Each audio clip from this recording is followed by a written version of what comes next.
Welcome to another Inside Carolina Inside the Lines. I'm Tommy Ashley. That's Grace Nugent. As always, sponsored by Johnny T-Shirt. It's a little rowdy here in Bosheimer Stadium because North Carolina has beaten Oklahoma 14-4 to advance to the Supers. They're getting this field ready for next weekend. North Carolina will host Arizona here. Grace, let's talk about this ball game. I mean, it was a little hectic to have to get here in the third game, but North Carolina comes out hot, gets it done early, and Gavin Gallaher in fuego. I mean, yeah, they drew blood first, which we had talked about before the game was probably going to be really important. And as Coach Forbes says, it all starts with the starting pitching. That sets the tone. And Ryan Lynch did just that. He did say that he kind of cruised through those first two innings. There was a little bit of traffic on the base pass for Oklahoma. But once he hit that third inning, he got that slider in there. He started dealing. And, I mean, the Tar Heel offense just really complemented the pitching. And I mean, Gavin has been absolutely electric. And I don't even know if electric can contain what he's been doing this regional.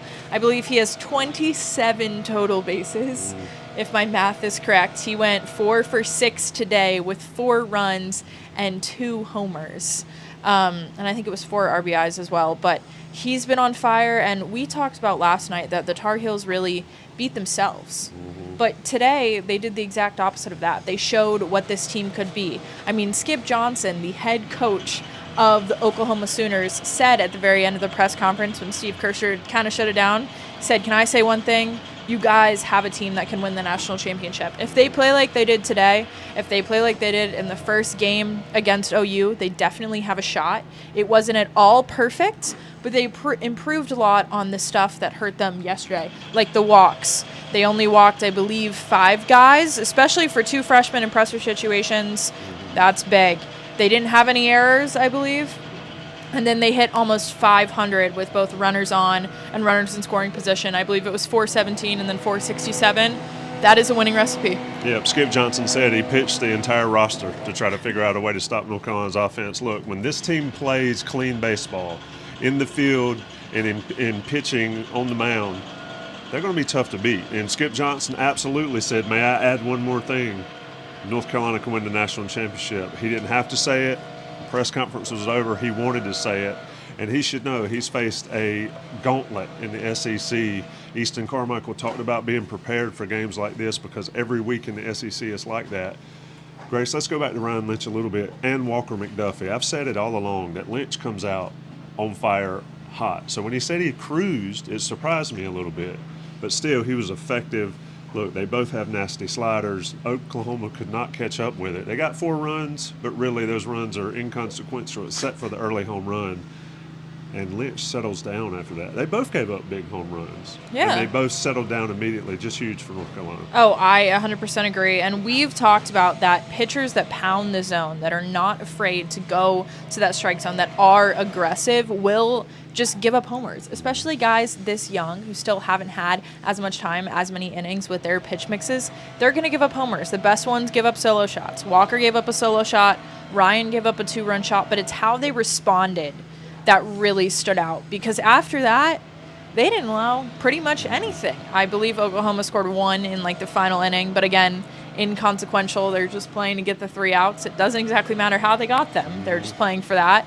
But Ryan Lynch has just come out, and you kind of know it's nails. He just gives off that, "Do not mess with me. I'm here to pitch." He wouldn't even sit still during the press conference. It's that level of, gotta go, that I think works perfectly for both a relieving pitcher and a starting pitcher in this case. And he really drew on that experience against Clemson in another big situation with the ACC Tournament Championship at the Durham Bulls Athletic Park.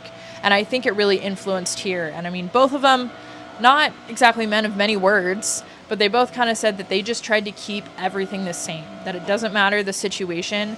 They just want to treat it the exact same, like they're pitching in midweek, or they only have 1 inning to pitch, and go out there with that mindset so they can be that aggressive, because aggressive gets you 6 and 7 strikeouts respectively.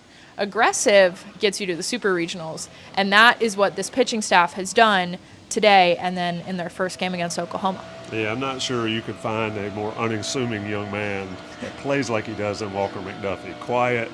You have to pull words out of him. Ryan Lynch, not as talkative as some of the guys, but much more talkative than McDuffie, and on the mound, they are very similar players, even though they look vastly different and act vastly different. Let's talk a little bit about the offense. We talked about Gallaher. There's nothing left to say about Gavin Gallaher, at least in the first weekend in June. We saw him last year do what he did. This weekend, I'm not sure I've seen a guy hotter in total. I'd wager it'd be tough to find somebody that's been hotter than Gavin Gallaher. But up and down the lineup, North Carolina was able to make plays, get hits.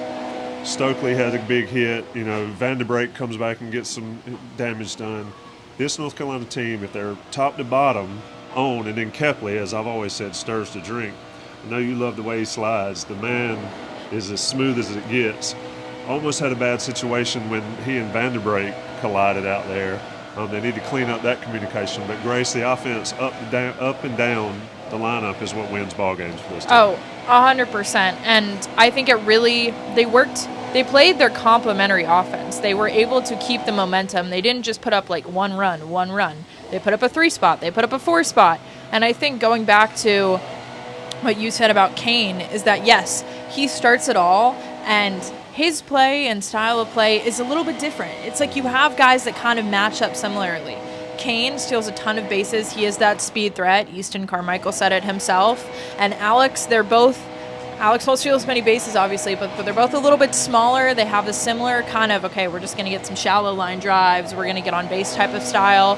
And then you have Vanderbrake and Luke and Sam and Hunter, who have worked to just really both have the power and hit into that left and those right gaps. And that worked really well today for them, getting the single or getting the double into that shallow left center, that shallow right center. And that's what will bring the guys home. And I mean, I've said it, if this team is able to feed off each other, find that hitting is contagious, and roll, especially when you have guys that are sparky and on fire like a Gavin or like Sam in one game, even if it's just for one game, if you have that spark to light it all up, besides Kane Kepley swiping second and then third at the top, it's going to turn out really well. They've showed that they can do it, and I do believe when they are playing their best baseball, it's going to be really hard to find a team that can beat them. Yeah, next team that they will face will be Arizona here at Boschheimer. I think Scott Forbes alluded to maybe noon Friday start.